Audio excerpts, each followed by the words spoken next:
Howdy folks, I'm Snowden Brian. I'm Snowden Amber. And here's some very snowy Reddit. Alright folks, our first delightful letter today is titled, Am I a jerk for kicking my significant other out of my house with nowhere to go? So I bought a house before I got with my boyfriend. He moved in with me after a year of being together and I had him sign a month-to-month lease. We broke it off a year later after I found out that he was bringing other women into my house when I was at work. He still wanted to live here and pay rent, but live separate lives, but I asked him to leave.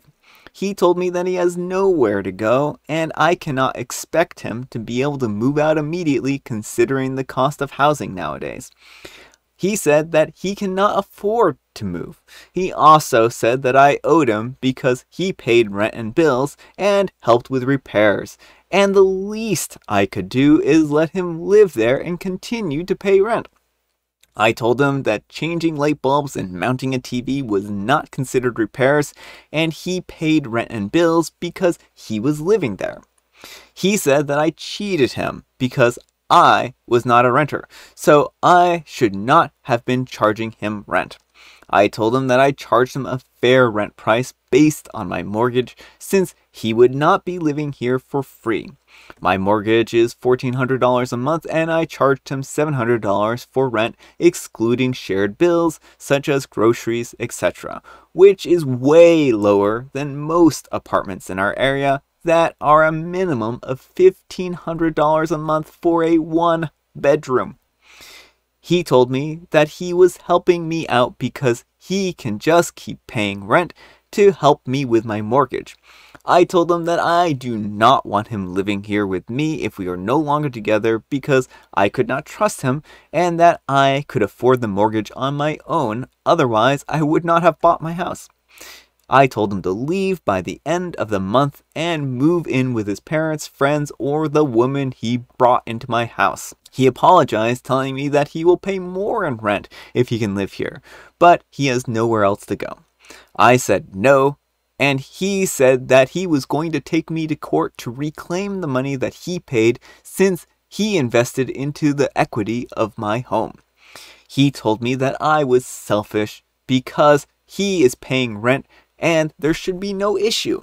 Alright folks, what do you think, jerk or not the jerk? Not the jerk. What is wrong with this dude? Like, if you got a sweet deal going, you should know better than to go mess it up. Yeah, this is the very definition of mess around and find out. But wait folks, there's more. And I wish that it was better, but it's worse. So let's hear what OP has to say about when his mother reached out to her. And Indoor Camping says, not the jerk, your actions are textbook perfection, except your choice of significant other. You gave him plenty of time, but if he doesn't leave, then you might need to jump on eviction. Shady people don't follow the rules. And OP replies, his mother actually called me and told me how bad of a girlfriend I was acting and how I was all high and mighty because I own my home and he doesn't. She thinks that I was rubbing it in his face. I reminded her that he cheated on me and she told me that men will be men. So gross. And her husband did it once and showed remorse and that I need to realize how biology works for men and their desire to try new things. She told me to be forgiving and to give him another chance. She said that it was unrealistic of me to expect him to want one woman for the rest of his life because men just don't work that way. So hopefully now you folks can see where OP's ex gets it from. Yeah, he can go live with Mommy Dearest. Yeah. I think that's been decided. Yeah.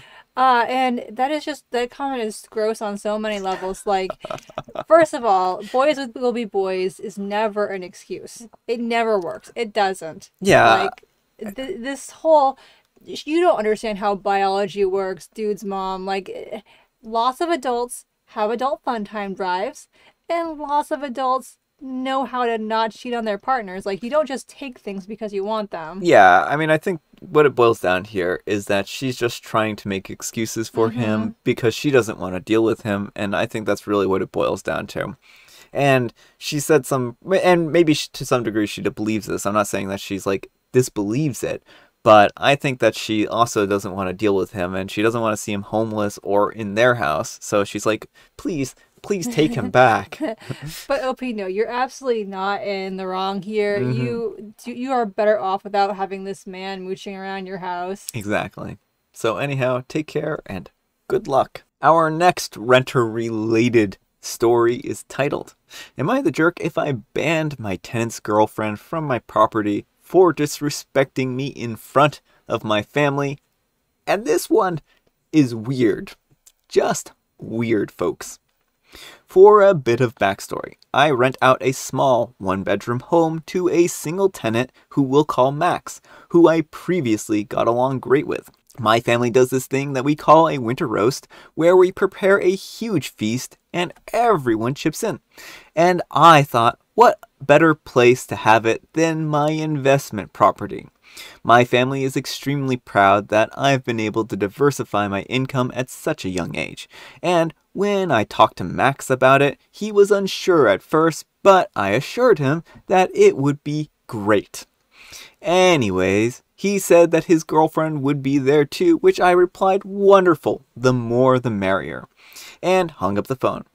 Anyhow, every year for our roast, I make my famous loaded mashed potatoes, and I was excited to share them with my new friends. Anyways, my family was very excited, as they have had to wait all year for this. My mother, followed by the rest of the family, I have a very large and close-fit family, burst through the door and introduced herself, while raving to the couple about my famous mashed potatoes. They seemed very pleased at this point. In fact, it was the talk of the whole event. Anyways, it came time to serve dinner. I brought out the potatoes, and after Max served himself, he passed them to his girlfriend, and she started to scoop them, so I turned away. But when I turned back, I saw her shake her head and mumble something, and then pass them along without taking any. I politely asked her what seemed to be the problem, and she said something to the tune of, I had a big lunch, or some BS. After I tried to urge her to take them, she wouldn't, so I put some on her plate when she went to the bathroom. Then, when she came out of the bathroom, things got a little weird. She literally stopped talking and didn't even pick at her food. And then she asked who touched her food. At this point, things were getting tense. My mom is sobbing, asking why she's being so cold-hearted and rude. Max is trying to de-escalate the situation, but I told them and the rest of the gang that dinner was over. My sister called her cold-hearted, which I did not endorse, even though I may have felt like saying it. I never condone stuff like that. As my family stormed out one by one, I told Max that his girlfriend was not welcome in my home any longer, and that if I caught wind that she was stopping by, then I would have to take action. Not sure what, because I'm a new landlord, perhaps installing some cameras and filing a restraining order on his behalf. He was not happy, and we basically reached a stalemate. I've been trying to be more assertive, so I did tell the girlfriend that her behavior was uncalled for, and although I'm sorry about my sister's words, she wasn't totally wrong. Anyways, I left, and I've been anxious about it for 24/7, feeling like I may have been too harsh, but I'm conflicted because my family loaned me the money to buy this house for a reason, and these two just made me look weak in front of my family. Am I the jerk? Alright, folks, what do you think? Jerk or not the jerk? Yes, you are a massive jerk. First of all, for inviting people over into your tenant's residence. Sure, you technically own the property, but you don't see our apartment complex busting into our house. I'm sure this is not even legal, right? You treat it like it's your home still, right? You own the building, but there are certain tenant rights. And I really doubt that since she hasn't committed any kind of property damage or any number of things, that you're forbidding her from entering the property will do any good. Right, like, because, yeah, as you said, tenants have rights to their spaces. There are specific rules about when you can access properties, and it's not supposed to be for throwing parties. It's supposed to be for things like maintenance. Yeah, and your friend was in no position to deny you to host the party there. They were probably pretty reluctant, and they were probably being like, well, you know, my girlfriend's going to be there too, so... And then you're like, oh, well, we'll just invite everyone along. And you invite your giant family, and then, like... into a tiny one-bedroom apartment. Yeah, and then, like, you can't... Then you tamper with her food. Right, well, that's the thing, is, like... Her rejecting your potatoes is not a rejection of you. People have different likes and dislikes. It sounds like she saw something in the potatoes she knows she didn't like and didn't want to try them, and that's totally fine. Yeah. You should have just dropped it, but no, you tampered with her food, and then of course she's not going to feel comfortable, because what else have you done if you glop potatoes on her plate? Yeah, and it just seems like so self-centered. And then on top of all of this, like... OP makes it sound like they're the one who like bought this house on their own, but no, their family loaned them money so that they could go ahead and buy this investment property, right? Yeah, like so their family just threw money at them, and OP's like, oh me, I am such a wonderful young investor. An entrepreneur. I'm so entrepreneurial. I had my family give me money. Yeah. I mean, that is a skill. To have a family with money, that's skillful. Yeah, I wouldn't say that's skillful. I'd say that's luck, but. Like, I just... No, you are a major jerk, OP. Yeah. You need to stop being a leaseholder and exactly. Just stop. Exactly. Stop. Stop it, OP.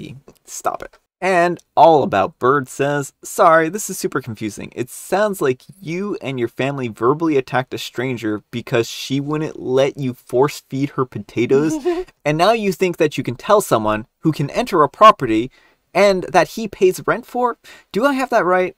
I'm going to go with you're the jerk for now. And OP replies, no one was trying to force feed her to eat anything. I feel that if she was there for dinner, it would be polite to at least have one bite, but she couldn't even do that much. It's not like I was asking her to gorge herself. Like, okay.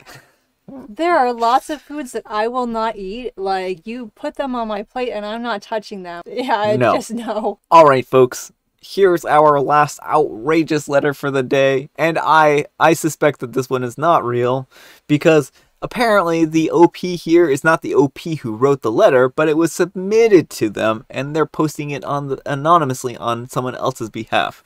As if you can't submit to Am I the Jerk anonymously as is. So, I don't know. It just doesn't make a whole lot of sense. But let's get into it because it's still ridiculous and outrageous. And if it is real, oh my goodness, we're in for a ride. Am I a jerk for refusing to go on my honeymoon trip after my husband brought his ex? Anonymous story time. I'm a 29-year-old female and my now husband, a 32-year-old male, got married last week. We planned to go to the Bahamas for a week for our honeymoon. We booked a luxury hotel room for the two of us. Fancy dinners, tours of the attractions, etc. All which we prepaid. I met my husband 4 years ago at a baseball game. We immediately hit it off and we both felt a connection right away. After 3 years of dating, he proposed. It was Christmas dinner with my family and a few of our friends. Everything was perfect. I was around people that I loved, and the one man who truly loved me was becoming my husband. At this point, I wasn't aware that my husband and his ex were close friends. He'd introduced her to me as a friend, but someone in the family let it slip that she was his ex. We got into a huge fight as she was present when he proposed to me, and he lied to me and told me that she was just a friend. He apologized and we got over it together. A year after planning, the wedding day arrived and everything was exactly as planned. It was beautiful and everything about the day was absolutely perfect. Our honeymoon trip was planned for the next day. All of our bags were packed. Family members were assigned to house sit while we were gone. Everything was in its place. As soon as we arrived to the airport, I saw my husband looking around like he was waiting for someone. When we arrived at the gate, everything seemed normal. It wasn't until we boarded the flight that I saw my husband's ex walking towards our seats. She greeted me with a smile, sitting between me and my husband, and said, "I'll just squeeze in here, hope you don't mind." I was furious. I looked at him gobsmacked. How could he do this to me on our honeymoon? Before waiting for an explanation, I immediately stood up and I took my bags and I got off the plane. He came chasing after me, yelling at me to stop and telling me to stop being so immature, and said that she was a special part of his life and wanted her to share this experience with us. I got into the car and I drove home. He's been blowing up my phone, telling me that I'm a B and being so childish, and telling me that I should pay for the trip because I walked off without consulting him. He's making me second guess if I'm right. So, am I the jerk? Alright, folks, what do you think? Jerk or not the jerk? Not the jerk. If this is true, OP get an annulment yesterday. This dude does not have good intentions here. Yeah, I mean, I just don't even know why you would bring your ex along with you on a trip. And why you'd spring it on your partner. Yeah. Like, there's no discussion or anything. Either he's still in love with her, or I cannot think of a good reason for this. No, I can certainly understand why it wouldn't necessarily be important to bring up that someone was an ex, and I don't necessarily hold that against him personally. Bringing someone who was an ex on a honeymoon is a completely different ballgame, right? Like, he could have just not really thought about her in any more than a platonic way, and that's perfectly fine, right? Then maybe a lot of relationships don't work out, and then some people just become good friends afterwards. But you have to be a really good friend to take someone on your honeymoon, right? Well, and even taking good friends is generally frowned upon. Usually the honeymoon, you hear stories on here all the time about, oh, yeah, my husband brought his best friend on our honeymoon. I mean, it's not all the time, but like, you don't do those things. Yeah. Like, a honeymoon is for the couple, and that's that. Exactly. So, yeah, I would say that OP, you're not the jerk, but I definitely think an annulment, like Amber said, is due. Anyhow, take care and good luck. All right, folks, it is tea time. Grab your beverages of choice. I've got some tea right here, thanks to Amber, and Amber has a joke for us. A lovely dinosaur joke, I'm guessing. What do you get if you cross a snake and a Lego set? Well, you get a cyborg snake because that snake that you had there has an IQ of 200 and it just built itself a mech suit. And it used that mech suit to construct even more robot snake suits. So now there's an army of robot snakes in your house. And you've got bigger problems at hand because they just figured out how to make lasers. A boa constructor. A boa constructor. That's actually pretty good. I love it. It's so cute. And I have Mega Mint. Alright, and we have a special guest tea here. We only have a couple more days of special guest teas left. How sad. But our special guest tea for today is called 3 Licorice. And according to the packaging here, this very gold pretty packaging that shows up as black on our screen is a sweet song of flavorism licorice from Kazakhstan, Georgia, and Egypt. Yes, I said Egypt with like a U. I don't know why. I just felt like saying it like that. So let's see how 3 different licorices taste. If it tastes like one licorice, I would not be surprised. I mean, it tastes like licorice, but different. Very slightly, I don't know how to describe it. I'm confused. I'm confused and boggled. And it tastes like licorice, but it also doesn't taste like black licorice that I know normally. So I think it definitely has tones of whatever, places that this is from. So Amber, what was your opinion of it? That it tasted watered down and not like liquor spice at all. It tastes like it has pepper in it. Like, it kind of has like a peppery, it doesn't have the heat of pepper, but it kind of tastes like they threw black pepper in here. And I don't get it. Like, I wasn't expecting that at all out of 3 licorice. Yeah, literally the ingredients are just 3 different types of licorice, so... Weird. I've never had a peppery like licorice before, and I think that was what was confusing my senses. It has a little bit of a sweet flavor, almost kind of like an artificial sweet flavor, a little peppery. It's definitely has some interesting tones to it. So yeah, that's our special guest tea. 3 licorice. All right, folks, that's all the time we have for today. I hope you enjoyed today's video. Amber, we had very extreme stories today. What are the morals of at least 2 of these stories? All right. Well, I mean, I think our morals. I mean, I'm not gonna go. I was originally gonna go with the same thing I did last night, which is get better significant others. But no. I think for our first story, the moral is Don't be a landlord. well, that's the second one. And yeah. the second one is don't be a landlord. I mean, yeah, I guess that works for both of them because they work out badly in different ways. No, I mean, I think that, the moral is you should respect your partners and those people who you consider friends, and you should not intrude upon their lives and set giant, make your problems their problems. Maybe. Maybe that's the moral. Yeah, I mean, I think something like that. Just respect people. Don't spring into their house, like throw a giant party in their house. Don't cheat on them. Don't bring your ex on vacation. Just respect the people in your life. Oh, I have some plans to cancel. Anyhow. Wait, which of those? Take the party I was planning later okay. today. Take care, and we will see you all tomorrow. Bye. Howdy, folks. I'm Snowed Brian. I'm Snowden Amber. And here's some fire alarms.